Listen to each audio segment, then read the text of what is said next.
The NFL rolls into the back half of the 2025 season, and the true quality of teams is starting to crystallize a little bit. Every week in the NFL is entertaining, even if the schedule at first doesn't appear that way. Games with big spreads or between two afterthoughts become national collective viewing experiences as the witching hour strikes Sunday. Week 11 has several interesting games on the slate, but there is one particular matchup between two juggernauts out west that has all the ingredients to be the game of the year. C. 7-2, Monday 2:05 a.m. Fox. LAR, 7-2, C +3, OU 48.5, 67 degrees Fahrenheit, Sophie Stadium, CA. The Seahawks and Rams are jockeying in their division and conference in a wide-open year in the NFL. Both enter their clash Sunday with matching 7-2 records. The Seahawks rank first in FTN's DVOA statistic, while the Rams rank second. The Seahawks rank second in point differential +103, the Rams rank third +98. Both teams feature top offenses. Seahawks rank fourth in DVOA, Rams second with explosive passing games and quarterbacks playing the best ball of their careers. And both teams feature top-end defenses with ferocious pass rushes. Seahawks rank third, Rams sixth, although the Seahawks hold an edge in special teams, ranking second in DVOA to the Rams 23rd, with the Rams swapping out kickers and opting for Harrison, the thicker kicker, Mavis last week. This matchup between two of the best teams in the NFL that features top-end units with stars littered throughout has me giddy.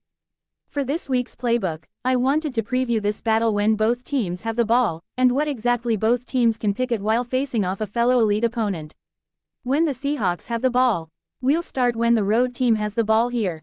The Seahawks and quarterback Sam Darnold have been shredding defenses through the air this season. Jackson Smith-Njigba is the Offensive Player of the Year favorite after putting up a historic first half of the season. This Seahawks offense leads the NFL in explosive pass rate gains of 16 or more yards, with their 21.1% explosive pass rate standing as the highest full-season mark by any NFL offense since at least 2002. Only two other offenses, 2009 Chargers and 2023 49ers, have even eclipsed 20%. Darnold's 9.9 yards per attempt would also be the highest mark reached by an NFL QB since at least 2002. Darnold isn't just aimlessly chucking passes, either. He also leads all QBs in dropback success rate this year and has constantly been making correct decisions in this offense. His cleaner decision-making shows up in other metrics as well. Darnold has been taking sacks at the lowest rate of his career and has been scrambling less than ever. Simply put, he's confident in what he's seeing, making correct decisions, and constantly throwing the ball where it needs to go. Smith-Njigba has been a big part of this. His 11.2% explosive receptions per route this season is easily the highest among NFL players since at least 2013, and he's received one of the highest target shares on record. But other auxiliary pass catchers have had their moments in Clint Kubiak's offense. Cooper Kupp has found a niche as a blocker and efficient underneath option, essentially playing like a receiving tight end at this point in his career. A.J. Barner is a true two-way tight end who can block and is a valid receiving threat. Rookie Torrey Horton, when healthy, has added an explosive play element as well. And the Seahawks have even added Rashid Shaheed from the Saints. Shaheed has experience playing in Kubiak's offense from last season, and while he came into the league as a burner and returner, he has added several layers to his game and is a perfect explosive secondary option in this offense who can create more space for Smith-Njigba to attack. The Seahawks' run game, the usual driver of success in a Shanahan-Kubiak offense, has been underwhelming this season. Whether it's Kenneth Walker or Zach Charbonnet getting the carries, neither has had real consistent success running behind the Seahawks' offensive line. The line has improved, but it's still helped out a ton in this offensive system. All stats point to a bottom-half run unit that isn't awful, but isn't a real calling card for the team this year. The Seahawks are also now playing Olu Oluwadimi at center after an injury to starter Jalen Sundell.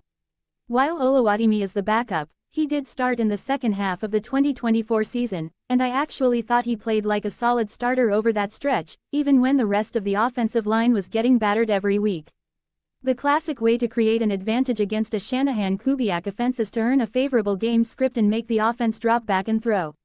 That's still true. The Seahawks have the most explosive passing game on record, but their OL, while improved, isn't particularly equipped to handle protecting in that way over and over. Why I bring up the offensive line for the Seahawks is because of the strength of the Rams' defense, their defensive line and pass rush. The Rams rank 12th in pressure rate this season, but they're still a huge threat to any offense that doesn't have a sound protection plan or has a glaring weakness along their line like the Seahawks have at right guard.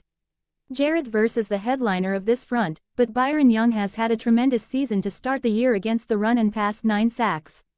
Kobe Turner is a dynamic interior defender and Braden Fisk constantly creates edginess with his quickness and explosiveness.